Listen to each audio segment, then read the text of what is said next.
Let's look inside, shall we? This story in The Guardian caught my eye. Dead as a dodo, it asks? Well, maybe not. They're talking about the potential of gene editing being able to bring back the dodo in the future. How on earth? I don't know. That's like the question we fired at Matt. I don't know. It's complicated science. It's also complicated ethically, isn't it? With scientists saying it's not just about whether it can be done, but whether it should be done. What sort of things do you do to the wider environment? Where does it stop?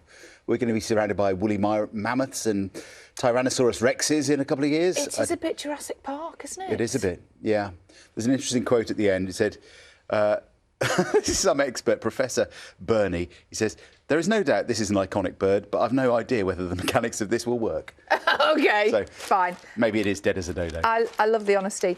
I like this in the Mirror today. Home Petite Hope. Have you seen this trend for teeny tiny homes? Micro homes, yeah. Micro homes, it's really popular, isn't it? This gentleman here who actually builds teeny tiny homes says he's built himself this. I mean, I know earlier we said was it a little bit perhaps like a shed? It's very, very, very posh for a shed. It is inside, it's a proper, isn't it? it's a proper house. So he's downsized from another tiny home to an even smaller one, and says this has cut his bills by at least £3,000 a year.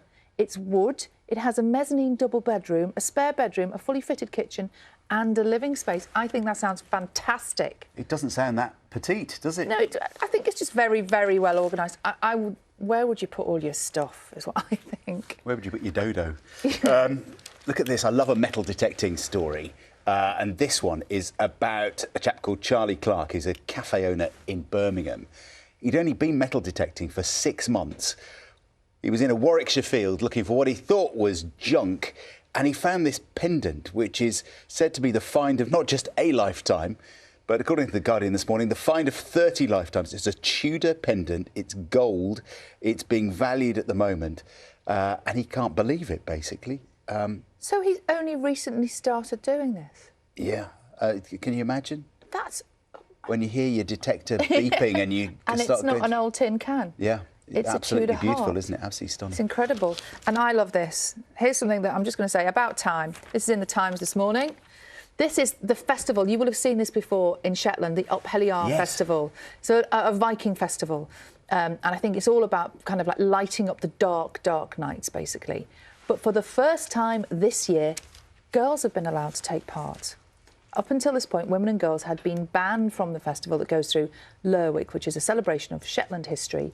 But for the first time ever, women and girls have taken part. I just can't believe it's taken them this long. I bet you Viking women took part in this sort of thing. I bet you they weren't kept at home. You wouldn't argue with a Viking woman. No. Look at this. If winter is over with the celebrations there, here are some snowdrops for you. This is Burton Agnes Hall and Gardens in Yorkshire. Woodland walks open to the public this month. It is now February, pinch punch and all that. Oh, it is, isn't it? It is February this morning, yeah. And there we go, the snowdrop. The birds were singing outside in the Blue Pointed Garden as I walked across this morning. Come on, John, it's spring. It's lighter in the evening. Carol would tell us off for We're saying getting that. there. We're getting there. Come on, guys, we're nearly through it. Which means there'll be snow next week, right?